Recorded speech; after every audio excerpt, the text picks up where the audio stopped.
with 62 games left, you really don't talk magic numbers. Or do you? Find out next on the DLLS Rangers podcast.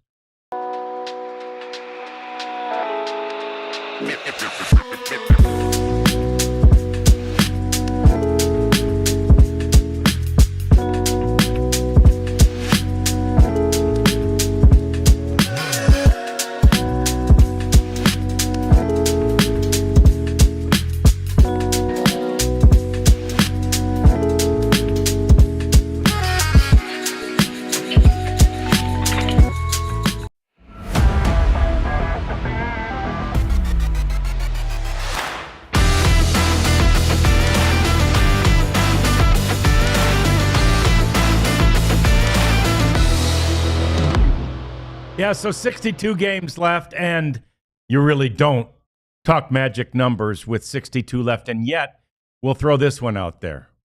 One. Let's explain here in a second. John Radigan. Abby Jones, Jeff's still on vacation, and it's basic. My daughter always says this when it's me and her daughter and their female dog. It's the girl gang. So we kind of got a little girl gang going in here, don't we? Yeah, because I fit in that girl gang, so I'm doing okay here, too. So it's the girl gang talking Rangers baseball with you today. I know I'm a tough sell on the girl thing. But in any event, one, Abs becomes the magic number, and it's so boring, and it's so annoying, but it's one win tonight, right? The Rangers just, they can't assume anything, especially offensively. I think really at this point they could start to assume things on the pitching side. But offensively, they can assume nothing. They took 2 of 3 from the Tigers this weekend. That was fantastic. They didn't hit worth a dang, right? Yeah. So, one. Barely $1.50. Yeah. Tonight, one. Just go out, play well, a good team offensive approach to the game and get a victory. And then tomorrow, one more. That's what Corey Seager said. It's just one day at a time. That's how you take the season and look at it. You can't look at it as a whole or 162. You'll get overwhelmed. You can't look at what you just did or what you're about to do against the Atlanta Braves. You look at today, and what they have today is a guy that's not that great on the mound for the A's, and then Jack Leiter, who's been surprisingly, better this entire season. And the Rangers have Ace 1 and Ace 2, hopefully on the mound. We're going to get into that. But, yeah, I mean, it's looking like a good series for momentum to welcome the Braves into town. Yeah, no doubt about it. And first things first, it is the Athletics. And by the way, all about Sports Zone, we appreciate you, and we'd love to have more chatting in here. We're going to get into the whole trade situation, which mostly at this point involves a relief pitcher. But we'll get into all of that coming up in the third segment of the program. So, we'll talk about who and what and all that. Is Josh Young ever coming back? Yeah. He is. And Bruce Bochy, Pat, was asked about that specifically on Friday because they'd made so many moves, including calling Cody Freeman up and all those things. And they said, is it what's Josh Young? Oh, my God. He said, Josh will be back. JJ. He's just down there figuring it out, right? And that's exactly what he has to do. He just has to figure it out. He had home runs in back-to-back games over the weekend. So it's easier said than done to just figure it out. That's right. He is a big leaguer for a reason. Yeah. So, look, his only problem is he gets inside his head, right? He overthinks things. I saw something on Twitter the other night where it said, me trying to sleep, just a calm guy, and then me overthinking things, and it's somebody with like a shovel to the back of your head, right? You can't sleep because you're batting yourself with a head with a shovel, and that's a little bit what the very cerebral Josh Young does, but he's figuring it out. He will be back, and he could be back sooner rather than later. So that's really good. But this series, as Abs mentioned, is a good one. It's against the Athletics, and one of the things I said and one of the things I write on there is the Rangers have now won back-to-back series from first-place teams, the Astros and the Tigers. Can they win a series against a last-place team? And that becomes a challenge, right? Because, again, it's a different focus. It's a different mentality. And Abs, it gets back to that won again, right? You can't think about them. And I don't think the Rangers do this terribly. I think they're pretty focused on this kind of thing. But you can't think about this as 3 games against the last place team. You have to think about it as 1 game where we have to go out there and do what we do. Right. The Rangers are coming off of back-to-back series wins of, first place teams. And playing up to the competition is such a great thing for this baseball club to do. But it's the games that you've got to win that you've got to win. Respect to every single team in Major League Baseball. They're professional athletes. But when these, bottom of the half teams come in, I mean, these are the games that you need to build your confidence. You need to do damage. You need to plug in those guys that, might be a little frightening in that Sunday Night Baseball lineup and things like that, and put them in these opportunities to work out the kinks on, the baseball players, yes, but maybe not the Yankees and the Dodgers and the Tigers and things like that. So, yeah, I mean, you're hoping, with who's coming in today, the numbers kind of point to maybe a loss, but you're hoping that the Rangers figure it out. Well, the reality is that the A's, the Athletics, they don't have a Tarek Skubal. Almost nobody does, right? The Rangers kind of do from the other side in Jacob deGrom, but there are so few Tarek Skubal, Jacob deGrom, Paul Skeens type guys out there. There's some, there's others, but that Tarek Skubal thing was ridiculous last night, and the Rangers, got right back into that baseball game in part because of great pitching, really great pitching from Jacob Latz in the bullpen. Tonight, as Abby said, they send Jack Leiter to the mound, and he's gotten an extra day of rest because of the All-Star break and all that, which is fantastic. And we had a little bit of ups and downs from Jack Leiter in the first half of the season, which is what you expect from a rookie. But overall, body of work, you would say Jack Leiter is developing nicely. And I will say this, I don't feel any sense of trepidation or nervousness about sending him out there and thinking, as we did a lot last year, that he's going to be, that the moment's going to be bigger than him and or that he's going to spit the bit. He hasn't done that this year. He's had some setbacks, but he hasn't spit the bit. He hasn't let, his emotions get the best of him on the mound, which we saw happen last year. Yeah, Jack Leiter's coming off of a win against the Astros. It was 10 days ago. It was his first win since May 30th. He walked 4 batters, so that number's up a little bit. But Jack Leiter's been, I use the word pleasant surprise again. I mean, I think going into the season, people thought Kumar Rocker was going to be the guy that kind of stepped up to that role. Jack Leiter's done a great job. The A's have a lefty on the mound today, and the Rangers have lost 17 of 23 games against left-handed starters this season. So that's a little bit of a shocking number, but you're going to take your chances with Jacob Lopez, and my money's on Jack. Yeah, no, I like that too, and I like the way this Rangers offense is trending. I don't like the way it appeared and performed against the Tigers this weekend. As Abby said, was it actually under 150, the batting average, or right at it? Around 150. Yeah, they got 4 hits last night. They were 4 basically hits consecutively. All 3 nights? Yeah. All 3 nights they get 4 hits. They didn't score until 8th or 9th inning. 9th inning, 8th inning on Friday. Bigger. Yeah, and so anyway, they need to do better offensively than they did coming out of the gates. And I think they will, because the first 2 weeks of the month of July, the Rangers offense was basically as good in most categories as anybody in baseball. They've broken through, we think, this problem. But again, back to 1, right? They have to do it again tonight.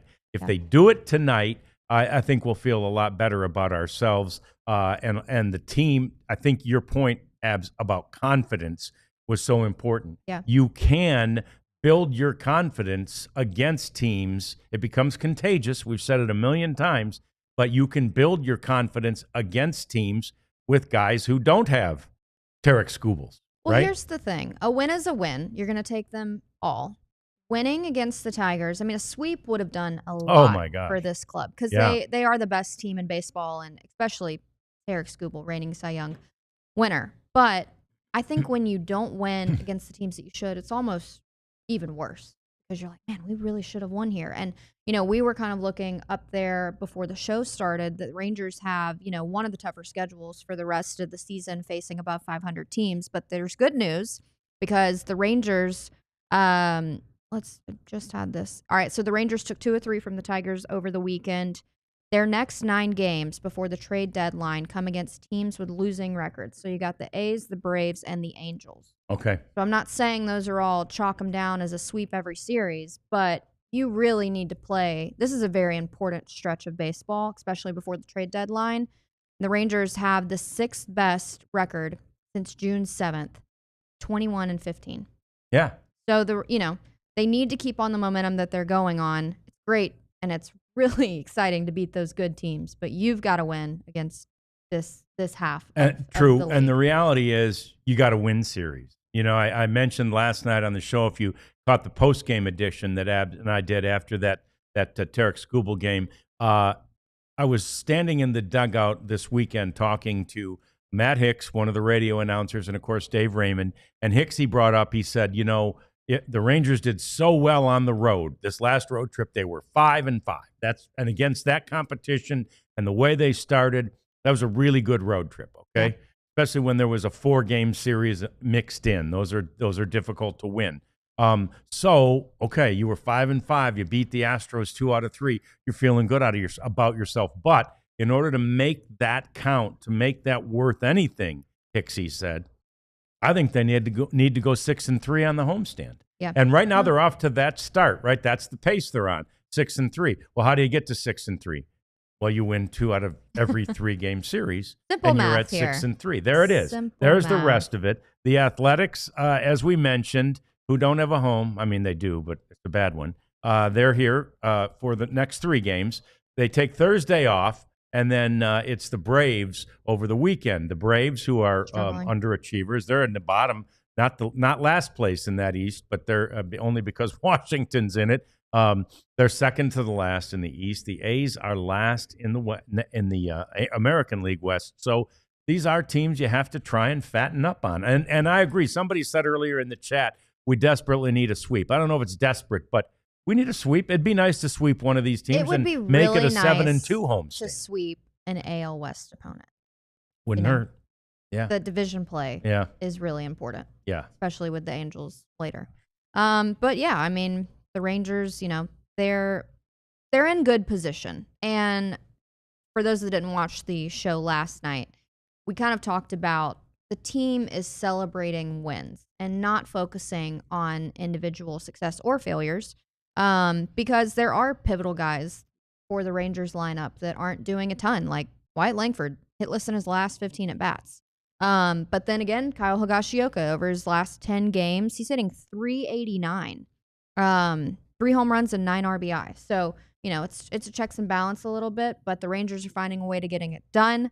Also, the one-run win ball games. The Rangers are kind of starting to secure those. Yeah, they were so important. Good at those at the beginning of the year, and then they went into a real tailspin, and now, to Abby's point, they're coming back and improving that. But again, I think the fact that they've had so many is a great sign, or it's just it's almost lucky, right? Because if they're in more, they're more prepared for them because of their experience with them. Yeah. Yeah. Misty she says, being 21-15 since June 6th is nice, but it's just half a game better than the Mariners. So she's really focused on the division. And that's Leon, actually. Yeah. He loves Misty, but yeah. I love Misty. Yeah, it's all good, yeah. But anyway, but the point, it's a great point. That means 3 teams in the American League West have been playing well, obviously, since that time. And one of them is not the Astros, which is why teams are making up ground on the Astros. They did get a victory last night to avoid the sweep at the hands of the Mariners, but there's no doubt that the other 3 teams just below them are right now playing pretty well. So we continue to talk about the American League West a little bit, and we continue to talk about this Rangers homestand as we go on. We also want to go back in time just a little bit and talk about one of the cool stories of this weekend. It's all coming up. It's the DLLS Rangers podcast. Get out your glasses. Oh, yeah, it's my Shady Ray time. This is the other pair I had the new aviators on this weekend, but this is the other pair, and they're the OGs, as I like to say, almost indestructible. It was the aviators I dropped out by the pool, and we've got that pebbled stuff that's on the pool. And last time I dropped a pair of really expensive ones on that, scratch right across the lens. Not the Shady Rays, no scratch. And the cool thing is, if I had scratched them, it wouldn't have mattered because they would have either fixed or replaced them for me. One of the greatest things about Shady Rays is you just don't have to, worry that you've ruined your expensive sunglasses, even though they're not really that expensive, and you can make them even cheaper. Use the code DLLS at shadyrays.com, and you get 35% off. While you're at it, with the money that you save, I bet that Clarence Hill could benefit from a rugged road cooler out in Oxnard. You know why? No question. Long days at the field. You're going to need snacks. Pop-Pop's going to need drinks. Pop-Pop's going to need a whole shebang of things. And you can carry it all with the rugged road. It is floatable if you're interested in taking it out on the lake. It is lightweight, durable, and dependable. Also versatile. You can use it for tons of outdoor activities, fishing, tubing, camping, tailgating. Even when Jeff is taking his kids to the ballpark, Civic Center, all the things, grab a Rugged Road cooler because it is the best in the game. Gear up with your next adventure with Rugged Road coolers. They are reliable, durable, and built to be used. Rugged Road is your ultimate outdoor companion. Head to ruggedroadoutdoors.com and use the code DLLS, 10% off. Yeah, and those training camp days, as you mentioned, are long. I covered about 15 of them in the 90s and early 2000s for the Cowboys. And plus, you have a lot of walking to do. 2 huge fields. You got to go from one end to the other. So make sure you hydrate, even if you go out there. It's not that hot in Oxnard, obviously, but you still need to hydrate. So take your Rugged Road. I bet Pop-Pop's hydrating. Oh, yeah. All kinds of ways. I'm not worried about him hydrating at night. I'm a little worried about him hydrating during the day as he goes to Club Pop there out in the probably goes to Ventura. That's where you hang out when you're in Oxnard. Anyway, the team right now is in a position where they know they need to go on a run, right?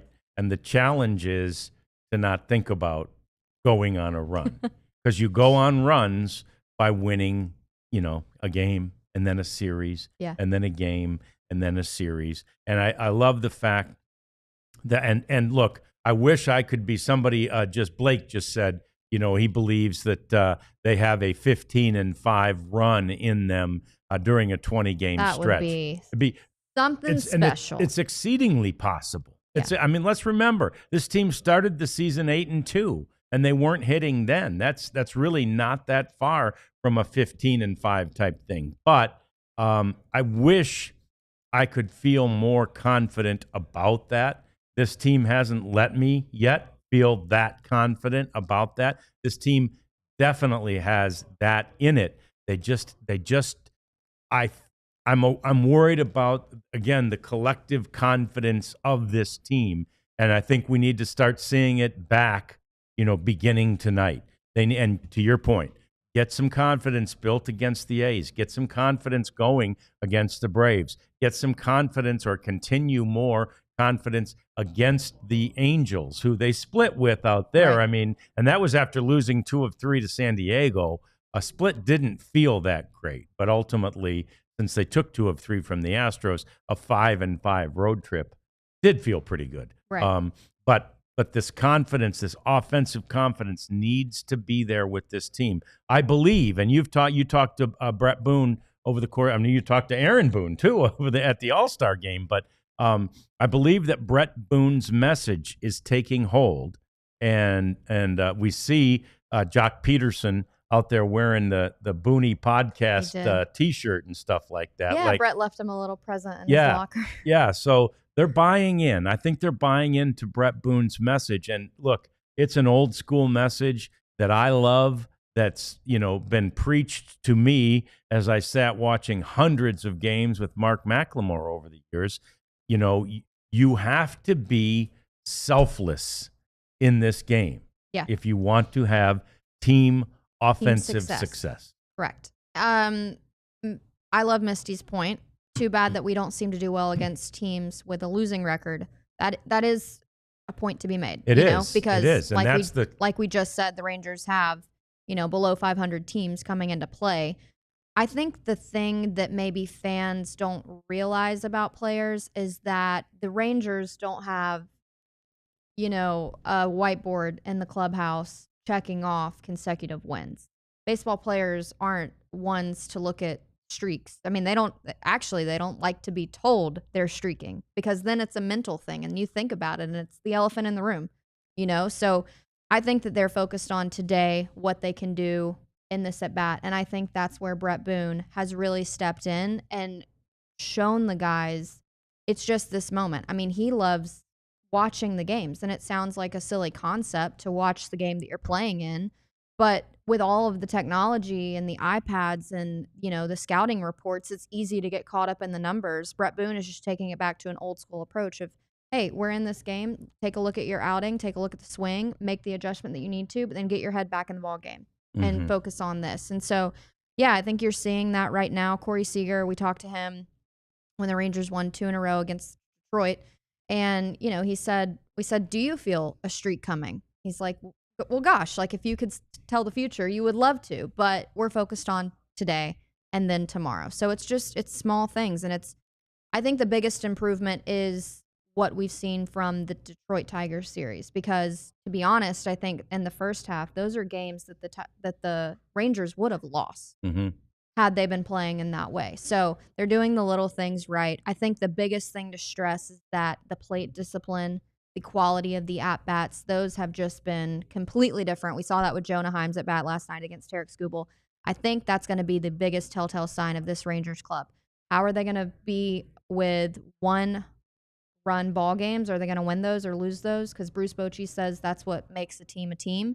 And then with these at-bats, are they going to put together thoughtful at-bats, put the ball into play, do the small things, all the things right? They got to see pitches, and as we say, Jonah did a great job of that last night and got Skubal out of the game. At least one hitter before he wanted to leave. He wanted to finish that 7th inning, and he couldn't. He was already at 105 or 106 pitches.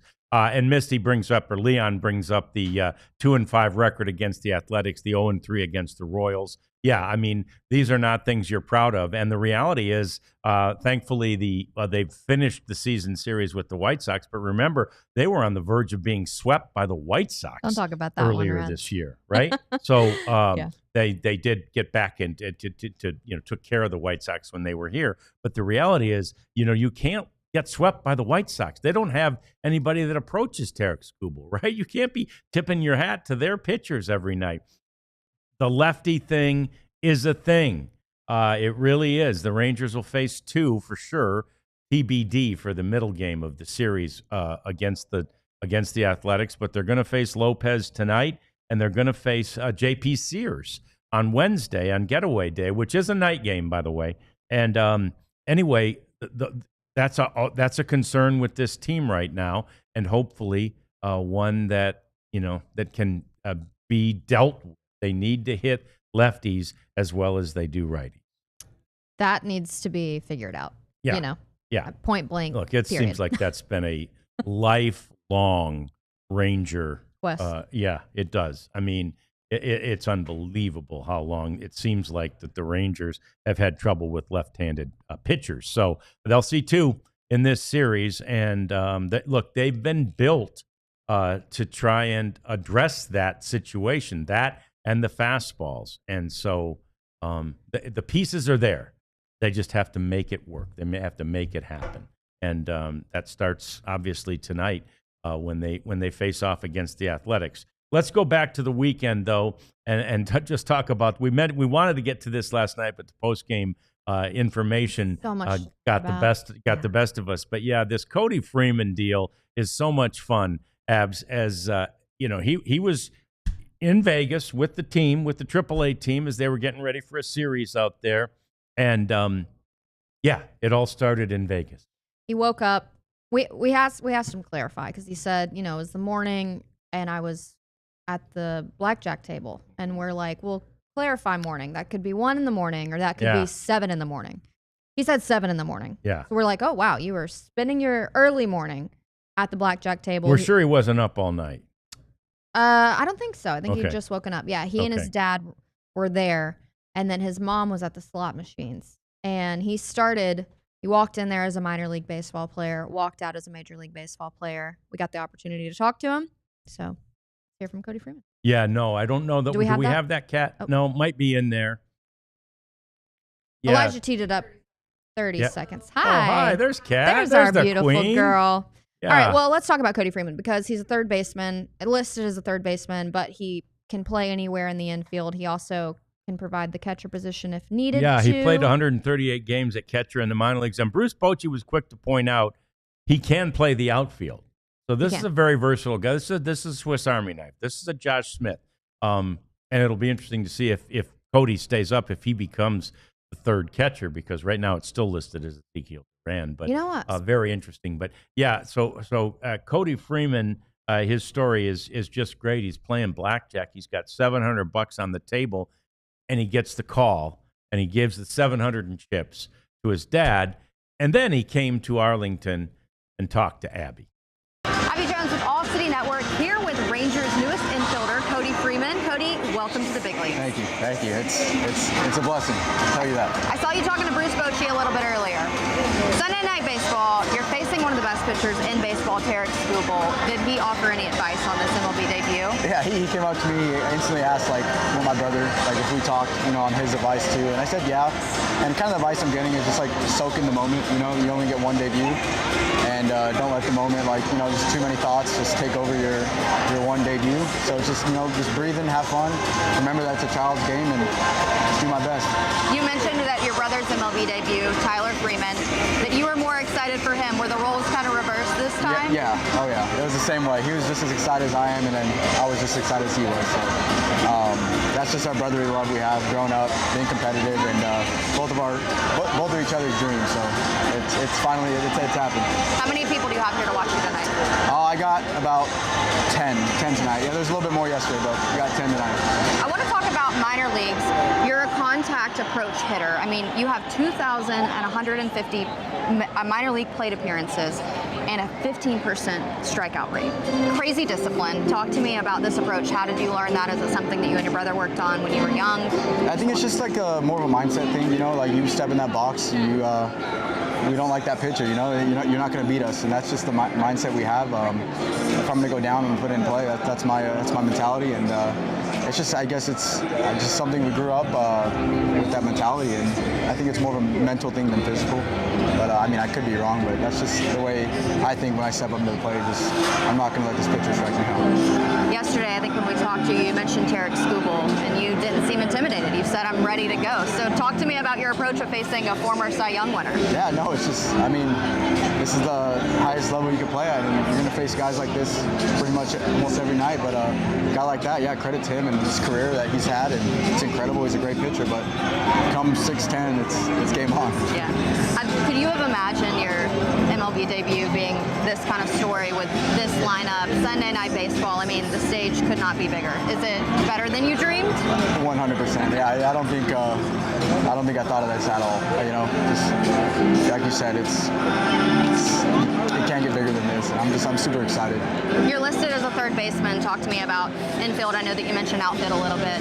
What position do you feel the most comfortable at? Honestly, to me, it doesn't matter. Anywhere in the infield. Outfield, I actually feel really comfortable out there, and if I get the chance to play out there, I give it my all, and that's all I can do. High 300 batting average. Talk to me about your approach. What do you think the transition is going to be like from the minors to the majors? I think it's just part of the process. That's why there's minor leagues, and each level you develop, and that's part of the development. And we have such a great development coaching staff in this organization, and they've helped me just maintain and do different things try new things, and just be myself. And each and every year, it's part of the development process. And finally made it here, and just this is it. I can't say how it is because I haven't played yet, but I'm excited. 2019, you were drafted by the Rangers. That's a stacked draft class. What was it like working with those guys that are in the major leagues? In that time, anything that they taught you? Just because there were all the college guys.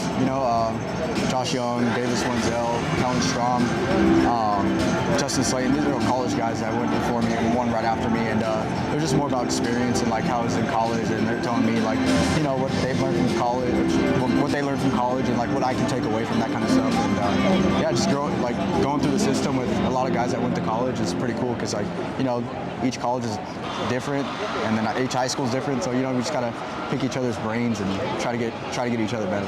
What kind of player are the Texas Rangers going to get out of you? What do you want fans to know about you? I'm always smiling. I'm having fun. I've noticed. No, I'm having fun, and I'm going to give it my all every single night, and I'm not going to take one pitch off, and I promise you guys that. And I'm just excited to be here. It's a big moment. Congrats. Thank you. He really is always smiling. Yes, I love that. I haven't seen somebody that excited about an MLB debut in a while. And we were kind of talking about it earlier. The minor league guys, man, they're so excited. Oh, yes, thank you. Yes, thank you so much. Just blessed to be here.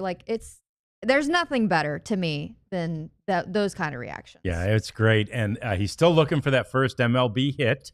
But he scored a run. He scored a winning run in his debut when he came in as a pinch runner in the 8th inning. And he was at the plate when the Rangers tied the game last night. Abs was calling for it. Abs was calling for like a hit where he might just get his first hit, his first 2 RBIs it would have been, and the Rangers would have won the game. But as it was, he was at the plate when the wild pitch was uncorked, and that tied the game at 1-1. So great start to the career of Cody Freeman, and we appreciate you grabbing that, Abs. That was great to have, and we've got more coming up.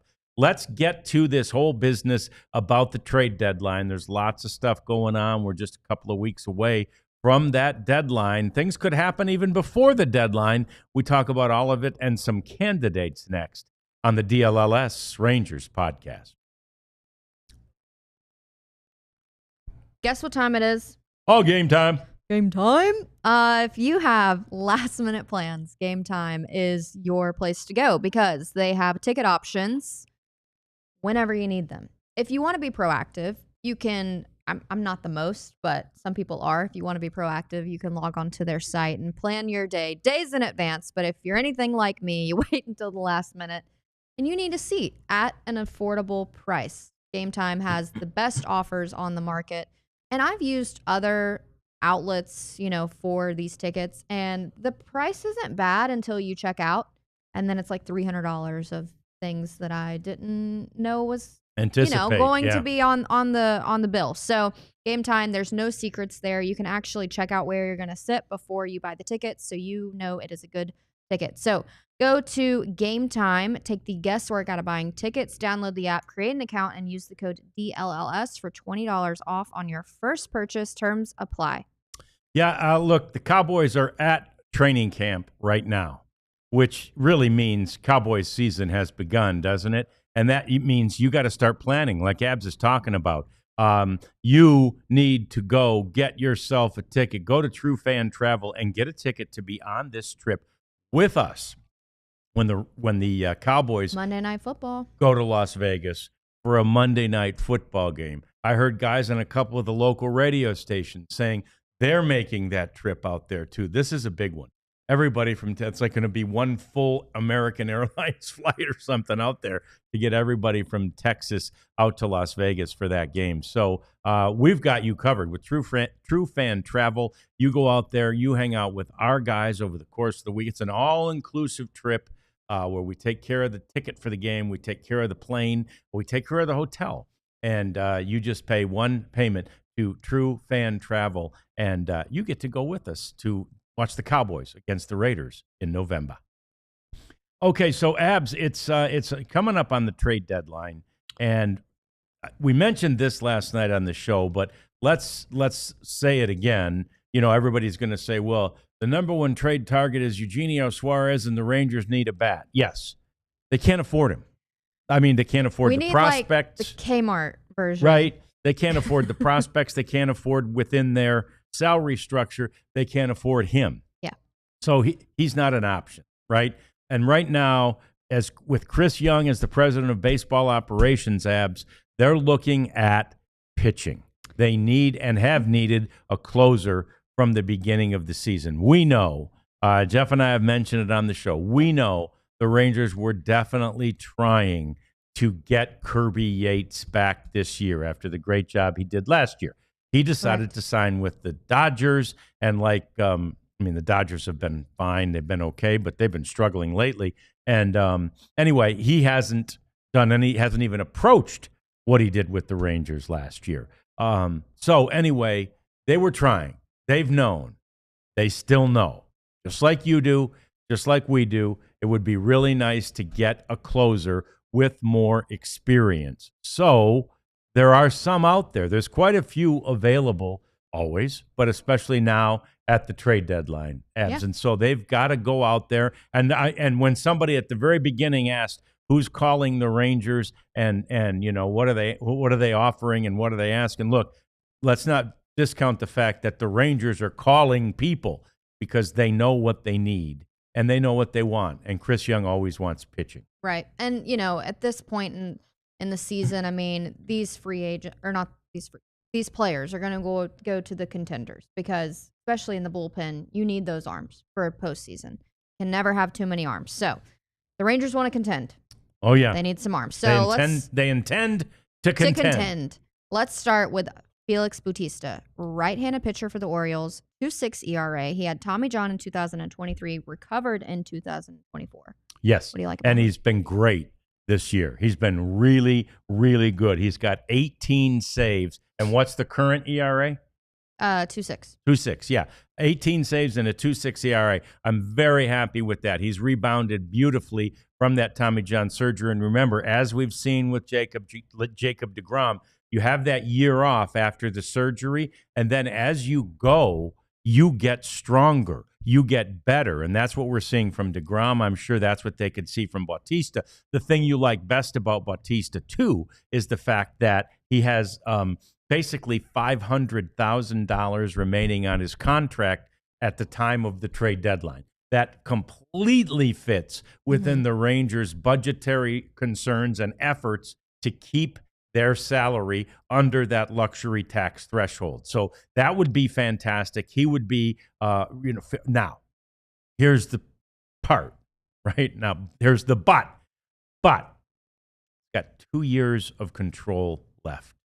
So what does that mean? That's fantastic. Everybody wants a guy with 2 years of control. You kidding me? We could get this guy and have 2 years of control? And, no, the problem with that is that drives up the price in prospects, right? So there becomes the concern.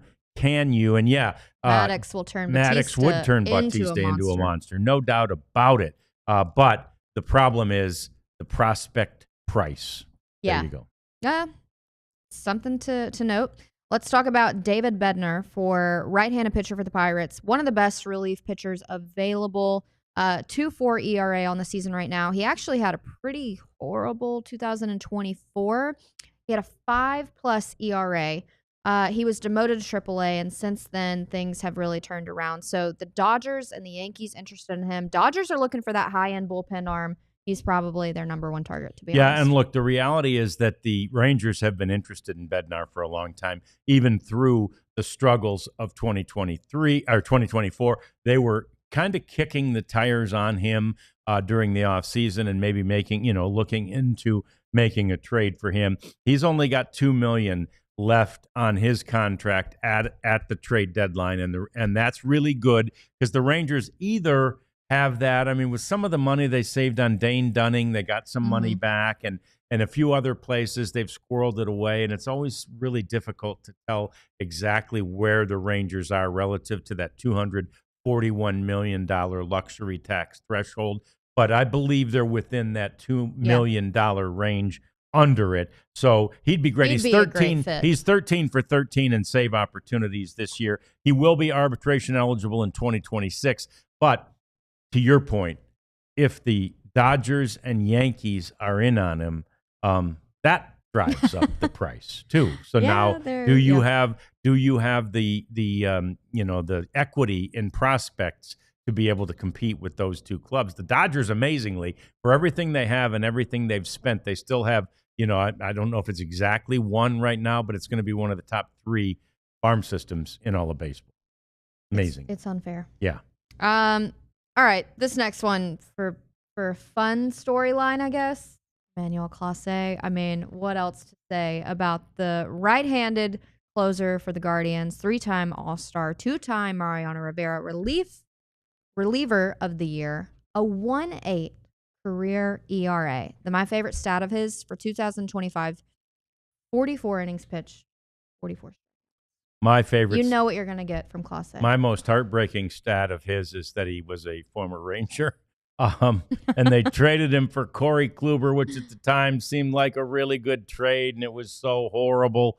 And that's what happens with trades. Emmanuel Clase is not coming here. There are reports all over the place, and apparently the Guardians are interested, but they want huge prospects back for him, right? So I really believe if you want to get in the conversation with the Guardians about Emmanuel Clase, you got to have Walcott on the list, and we're not trading Sebastian Walcott for Emmanuel Clase. And I know we see it in chats and on the social media all the time. People are going to say, well, what if you gave him Tyler Mahle and John Gray too? They don't want that. Let's not no, do that. They aren't stupid, right? They want one of the best prospects out there. That's how they got him, right? Oh, we've got Kluber. We've got this big equity piece. Who's the best? And they scouted well. Yeah. And, because Clase hadn't really established himself as that yet with the Rangers. They knew who he was. They got him. Good for them. I think he could get traded, but I don't think he gets traded to the Rangers. Yeah. And, he has a little bit of Clase has a little bit of shoulder discomfort from like a heavy workload, but he's not like hurt. Yeah. All right. Pete Fairbanks, right-handed pitcher from the Rays. Late inning weapon, swing and miss stuff. Tigers are interested. Yeah. And the reality, Tigers what? Are interested? Which is that what it says? Yeah. Hilarious. Okay. Their bullpens. Yeah. I like Vest. I think Vest came in and looked pretty good last night. Oh, yeah. I'll say this, though. Fairbanks, remember, another former Ranger. The Rangers traded. First of all, he was the shining star of the 2015 draft, right? That's the draft where they got Dylan Tate in the first round with the 4th overall pick, and then none of the early round picks hit. And then Pete Fairbanks, 9th round pick, hit. And he pitched, 10 games, 15 games for the Rangers in 2019. And then the Rangers traded him for Nick Solak. And anyway, that's another one of those things where you go, that's what happens with trades. And anyway, but Pete Fairbanks, right now, I think he's got like he'd have $6 million left on his contract at the end of, or at the trade deadline, which is a lot. He's a big strikeout guy though. And he is, the best of the candidates out there. He's really the best velocity guy. Oh, he has a 97 mile an hour. Yeah, 97 fastball. And a half. Added some cut to it too. Yeah. So I'd love Fairbanks, but that's plus. By the way, Tampa Bay is ahead of the Rangers, just ahead of them, but ahead of the Rangers in the wild card standing. So are we sure they're going to sell him? I don't know that we're sure of that at all. We throw the name out there like, go get Fairbanks. Well, right. You got to have 2 willing participants in order to make a trade. So you do. Let's move on to Kyle Finnegan, right-handed pitcher for the Nationals. My dad mentioned him as a sneaky sleeper ahead of the season starting back in December. 4.2 ERA. This is the first time in his career that he has had an ERA over 4. He has 19 saves, though, and he was an all-star in 2024 for the first time. He doesn't strike a lot of guys out, but he also doesn't walk too many. Yeah, 96 mile an hour fastball, so that's pretty good. But that strikeout rate thing is big, I think, for the Rangers. They need a guy. We've said it so many times with the bullpen they have, and as well as it's done, Nobody is that big K guy, and they need that guy to come in and overpower hitters and sort You of mean put like the Aroldis Chapman? put the fear of God. Well, yeah, maybe earlier in his career, but you need a guy that's going to come in, put the fear of God in him. And plus, Finnegan's got, I think, $5 or $6 million left on his deal at the end of, or at the time of the trade deadline. He would be a classic rental.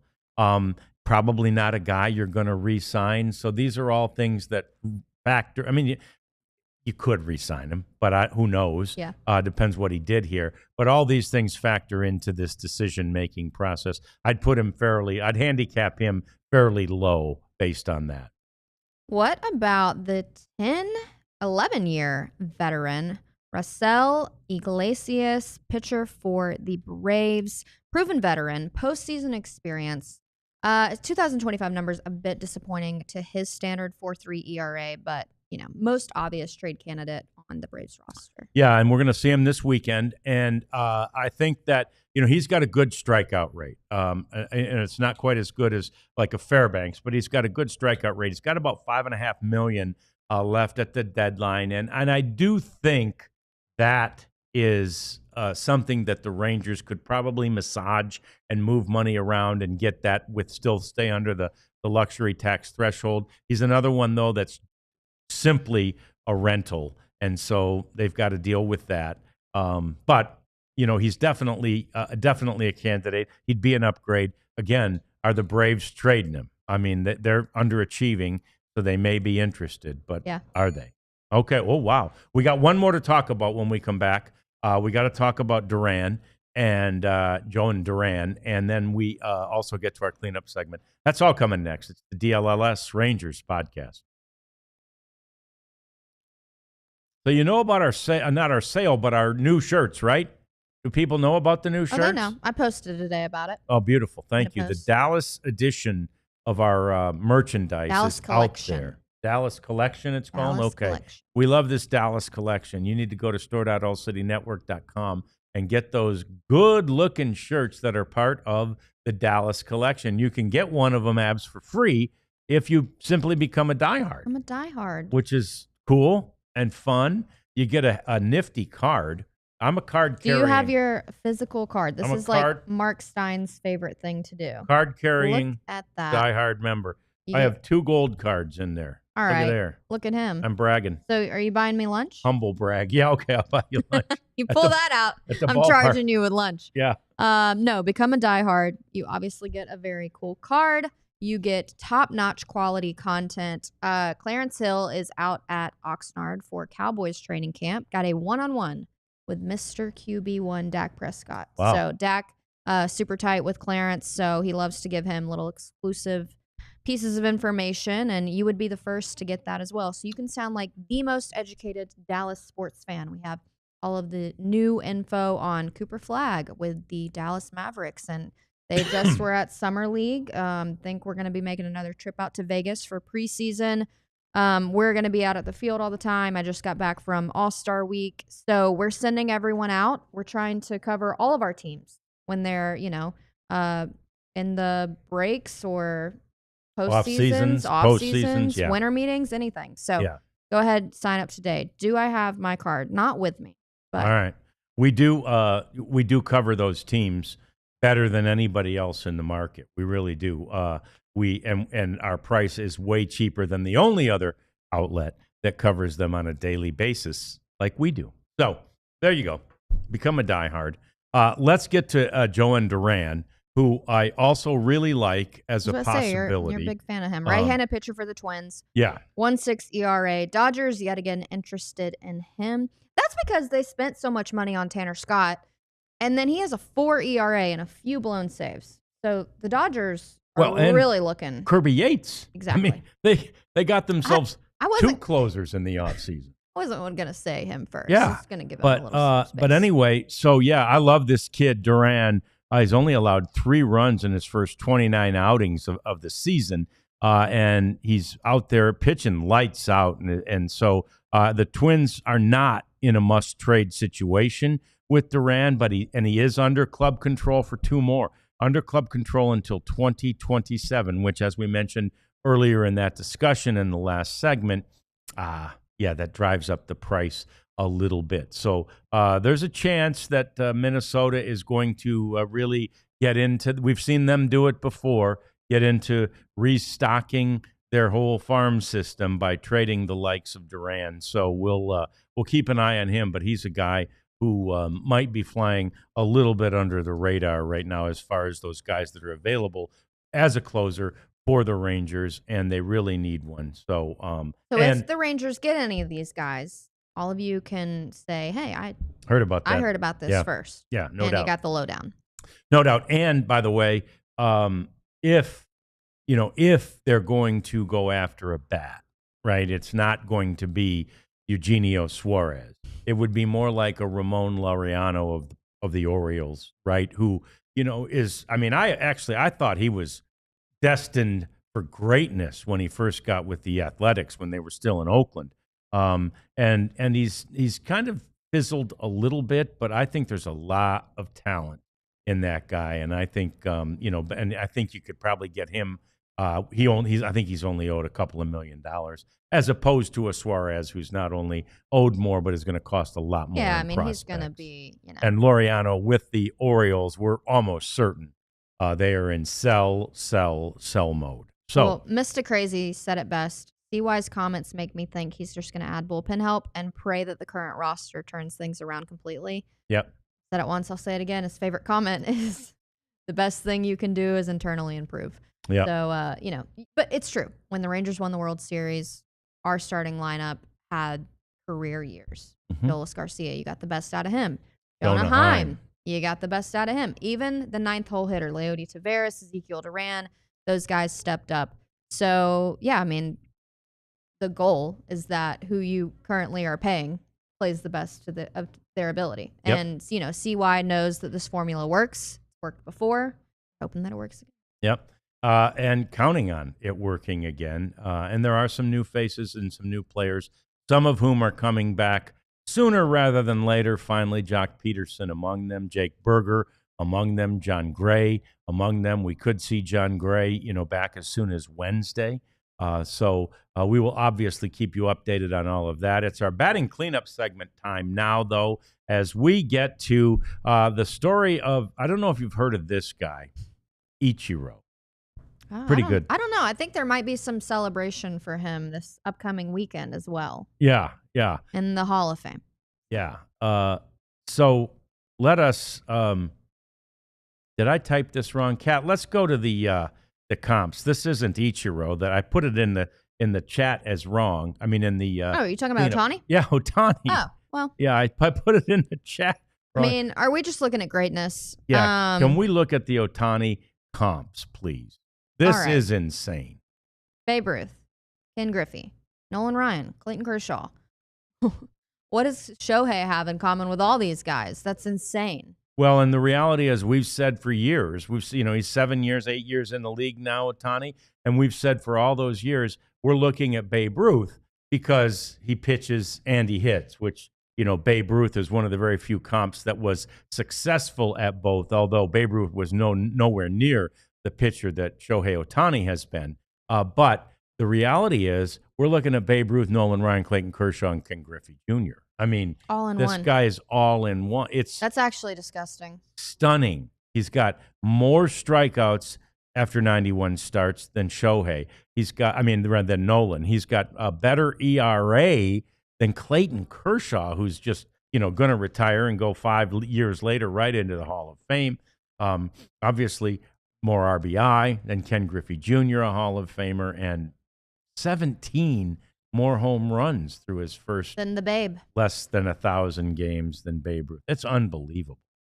It's like I'm like actually speechless. This is the guy that you need to watch. If you're in a town where he's playing, go watch him. They have a countdown. You can't miss it. Really? What are you talking about? They have that whole countdown on when Ohtani's going to bat. I mean, you literally yeah. On TV. You can't miss it. It's just like, also he's like a nice guy. Yeah, he seems like it. I saw him. Teammates love him. Yeah. Did you see that thing on Twitter the other day? Somebody, I think it was this weekend, somebody hit a home run and he's just sitting there waiting for them to give him his high five. He's just waiting He's patiently. Finally, high five. Oh, thank you. You one know? of one. Yeah. He's really one of one. Really cool dude. So Alex Bregman is Lance Bergman. Alex Bregman back into the lineup for the Red Sox. Abs, that's about 6 weeks early. He had the quad injury, and he feels good. So they're going to take it easy with Bregman right now. But, the Red Sox, they went on a little heater of their own, and they got right back into the race. Now the Blue Jays are on the heater right now, but the Red Sox feel like they can be a player in the playoffs, maybe even in the division race. So they're going to be really careful with Bregman. But there's but the fact that he's back 6 weeks early, I think probably fortifies them and makes everybody feel better and gives them that boost of confidence. Yeah. He didn't start Sunday. He pinch hit 3-run home run in the 8th, and he's slugging .547 this season, 5th best in the American League. That's amazing. Yeah. So, that's a good slug rate. Yeah. But again, we knew that would happen. That short porch, that green monster, is tailor-made for him. He's either going to hit it out or he's going to hit a double almost every time. It's the perfect pairing, and it's a little surprising. What's he on, the 4-year, $125 million, or is it 3-year, 120? I think it's 3 years, $125 million, whatever it is. I can't believe he just didn't want to sign a longer deal, 3 for 120 something. Which is interesting because when he was in talks with the Astros, I mean, he was like, I don't want it if it's not the max year. 5 or 6 years, And they don't do that. that. The Astros are notorious for not handing that out. They just don't. Yeah, I think the fact that he took 3 years actually quite funny. Yeah, it probably really offended them. But the money, annual average value, whatever they call that, AAV, AAV is 40. It's at 40, and he was obviously, only at 28 with that Astros offer. So, okay, so good for him, and more of that coming up. How about the Brewers? We talked about them last night on the show. They've won 10 games in a row, but this team has just been, like out of nowhere. Even manager came out and said, you know what? We're just a bunch of average Joes. Yeah. Nobody's heard of us. Nobody knows us, and here we are. They do have that like underdog look and feel. There's just no question. That they do. And again, they are average Joes. They sweep the Dodgers for that 10th straight win. They get to the top spot in the National League Central, tied for it with the Cubs, who have been playing so well. And for just a minute yesterday, because the Tigers played at night, the Cubs, the Brewers, and the Tigers were all tied at 59 wins for the best in baseball. Tigers got that win last night against our Rangers, and so they're up to 60. But really just an amazing thing when you see the names of the guys that are getting this done for Pat Murphy's team there in Milwaukee. So very fun story, and one of those. I mean, small market team. Nobody thought this was going to happen. They're so underrated. They're forgotten, and it just shows if a team plays together, Abs, right, and has the right attitude and the right connectivity, anything's possible. Yeah, I mean, they're looking for win number 11 today. This would be the 3rd time in club history that would happen. And then if they win today and Detroit loses, they will share some of the best record in baseball this late into the year for the first time since 1982. Wow. So this club's doing something historic. But yeah, I mean, even when they were in the postseason last year, everyone checked them off immediately. Right. And, they put up a good fight. So yeah, I'm always, that's that Morgan Wallen song. Like, I'm a gambler. I'll take the over on the underdog. Oh, I like that. Yeah. That's kind of how I feel about the Brewers. I like these gritty teams. Yeah, that's true grit. That really is true grit in this Brewers ball club. All right, so we're running low. Let's get to we'll get to that tomorrow. Let's talk about this Dave Parker Hall of Fame speech, and this one fires me up. And I really probably don't even have time, but his son is going to deliver it. The fact that it took the voters this long to vote Dave Parker into the Hall of Fame just annoys me so badly. because this poor man deserved it years ago. He died since he knew he was going in, but he died of Parkinson's just recently.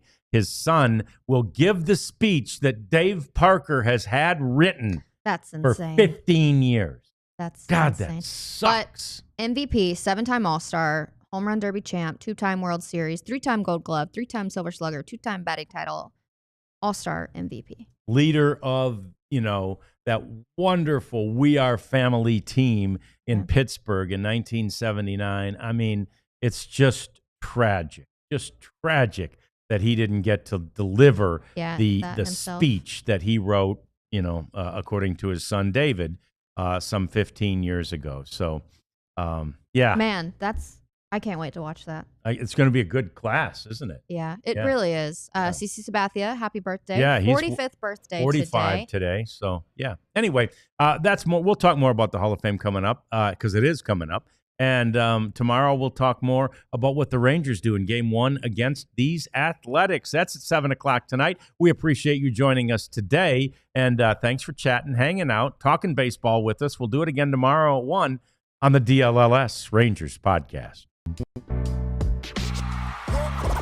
We all silly like the mayor.